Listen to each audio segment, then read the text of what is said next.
Equity and Opportunity Series, and Frank Holland joins us this morning with a closer look at the growth in Black spending power. Frank. Hey, good morning to you, Andrew. Black spending power reached a record $1.6 trillion in 2021. The ability to buy, save, and invest more than doubling since 2000. That growth exceeding the full U.S. economy, but actually lagging other ethnic groups, Latinos with a 288% increase, Asians with a 388% increase in spending power. However, other groups, they've also seen an increase in their net worth. Black Americans instead have seen their wealth actually fall by 14%. And with the S&P gaining 27% last year, the value of U.S. homes increasing by 31% last year. Many Black leaders are asking the Black community to really rethink how it spends. Save money to purchase the most important asset you'll probably ever own, and that's your home. And that to me is equally important. As I said, I'd put it right up there with arguing or campaigning for or supporting voting rights. I would love to see us spend more money in the stock market. Instead of buying the hottest new thing, buy the stock of the hottest new thing. And that's something that you can also pass down generation to generation. Home ownership is typically the biggest wealth builder in the Black community. That's actually fallen more than 3% since 2000. And annually, Black families accumulate $300 billion less in wealth than white families, and they save $75 billion less. The racial wealth gap now at more than $11 trillion. Back over to you.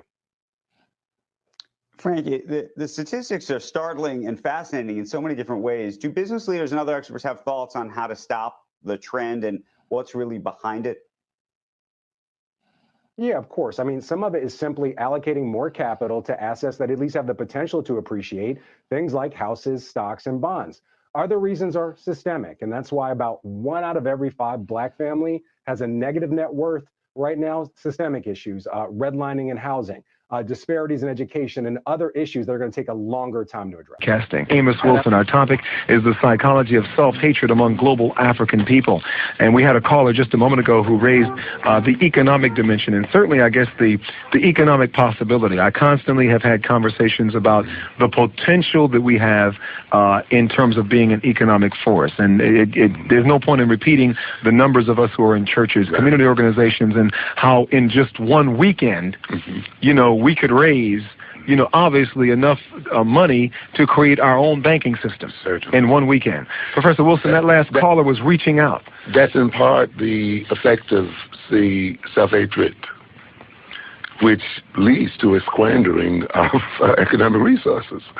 The inability of the Black community to use this tremendous economic wealth for its own interests is indicative of the issue we're talking about here today. I hope to get around to talking about, when I talk about the effects of dealing with self-hatred, one of the effects, of course, is the misspending of money. And how so, though? How does that work? Because the money is misspent, again, to relieve pain, you see, to compensate for inferiorities. And because the individual has been reversed, which we'll have to explain at some later point, you will see a situation where almost inevitably the spending for getting over an inferiority complex involves spending the money with the person who gave it to you in the first place. Wait a minute. There's something you have a thing about anger and resentment binding the oppressor to the oppressor. Yes, and this is a part of the aspect of it, you see. You want to buy the approval, you want to buy, you mentioned even in the Garvey statement, you want to buy the products that restructure the image. And because you see, the essence of controlling people is to provoke a desire in them. And then, of course, have control of the satisfaction of that desire. You see, and that's at the foundation of the capitalist system and of the economic system, you see. And you can provoke that desire in them either through anger, through hatred, through direct tantalizing of the individual.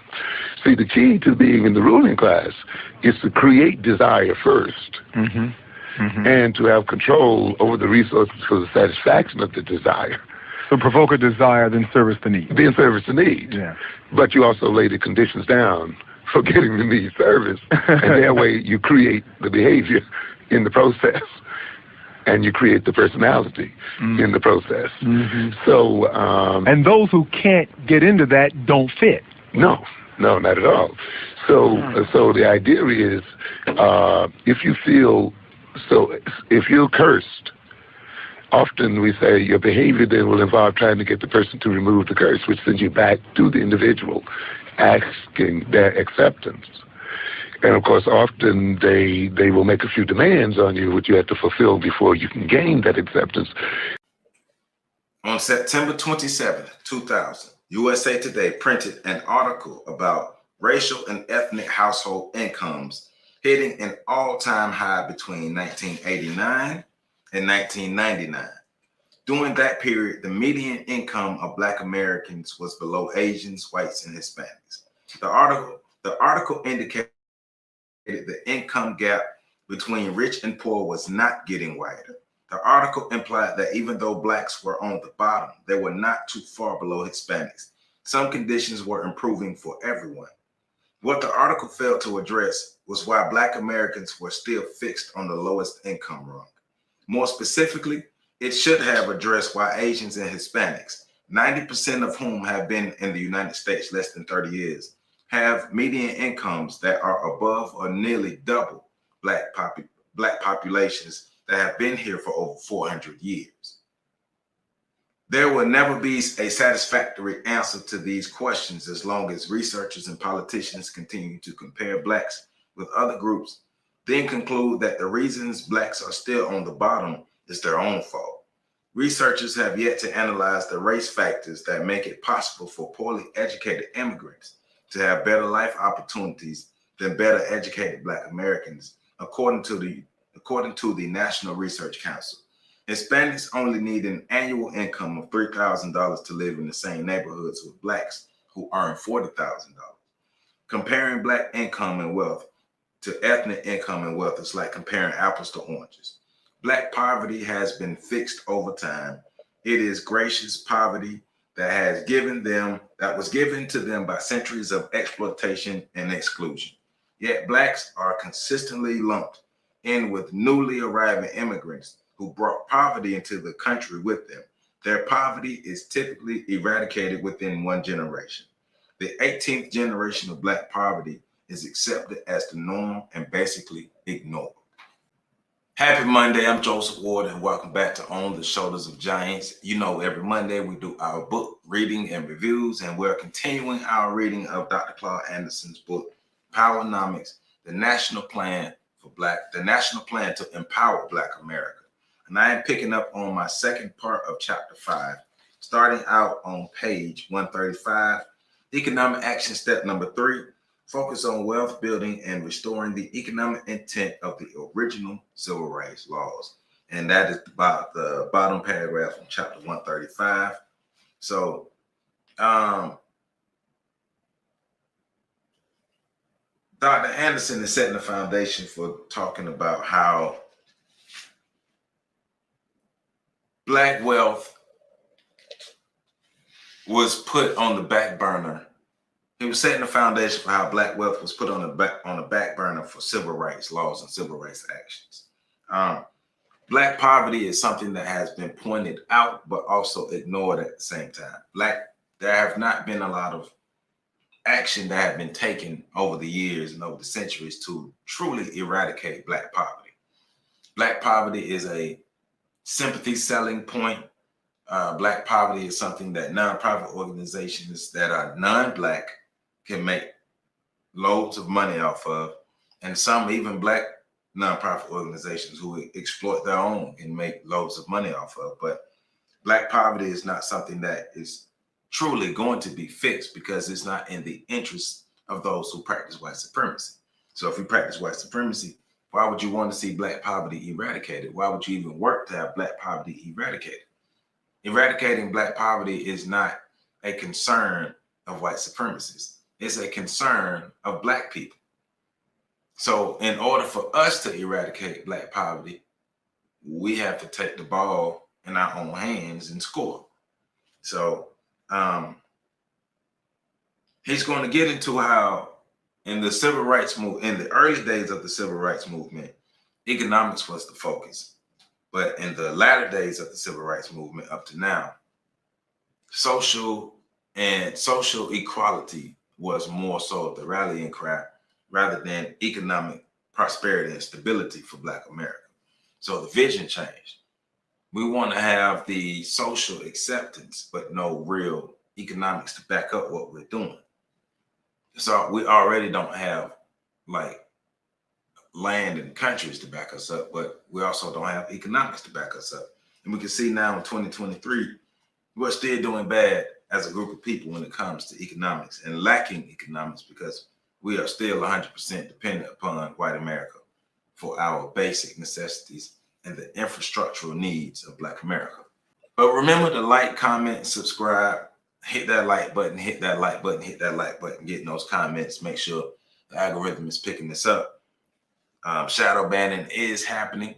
So let's make sure all the people can see the videos. If you are not able to see these videos, as far as you're not getting the notifications, it's not picking up in your feed, let me know in the comments so we can go ahead and we do our best to eradicate that. But if you like, comment, and share this video, as many people can get this information as possible.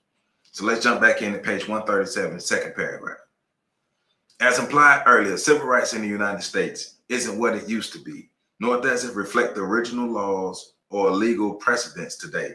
The term civil rights applies to the freedom of rights for all members of our society, especially minorities. However, that was not the original intent of the term. When the term civil rights was first used at the close of the Civil War, it referred to freedom and economic rights of black slaves as ratified by the civil rights laws of 1865 and 1866. The radical Republican sponsors of these laws knew that economic rights were far more critical to newly freed slaves than social and political rights. In 1865, Congressman Thaddeus Stevens framed civil rights as an economic issue, saying that Black people could only be slaves or free. Without at least 40 acres of land, a mule, and $100 for an economic base, Blacks will forever be slaves. And Dr. Anderson also goes on to say, the social achievements of the Black civil rights movement were not without merit. It did help Black Americans socially, but hamstrung Blacks economically by 1, diverting the economic issue to social and political goals, 2, making Black people consumers instead of producers, open the clip, 3, focusing on inequality of income rather than of wealth, 4, encouraging them to be job seekers rather than job producers, 5, espousing altruism for the world rather than group self-interest, and 6, ignoring public policies that made Blacks impoverished guests in America.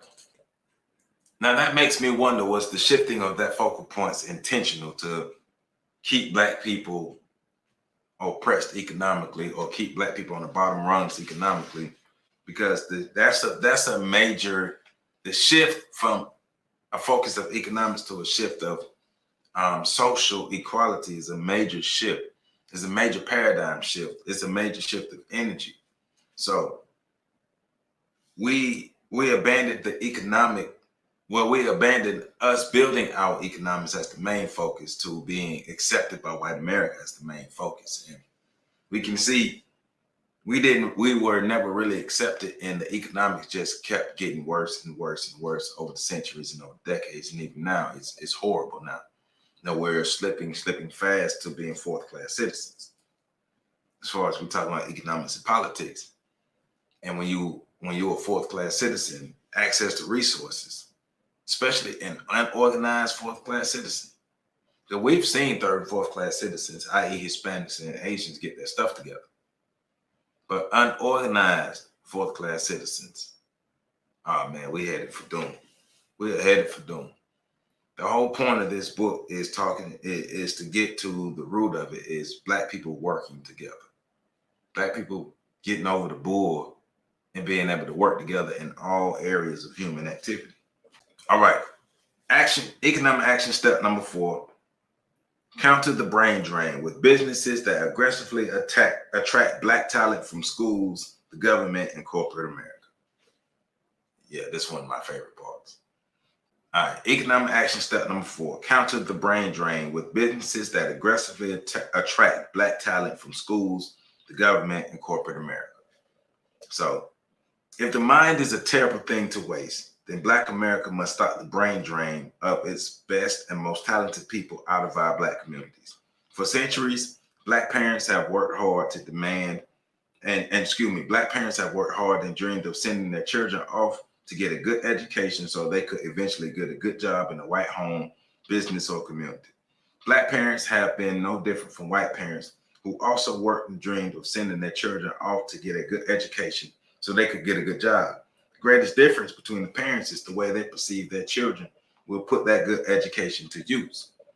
Whites encourage their children to look within their own communities for business solutions and opportunities.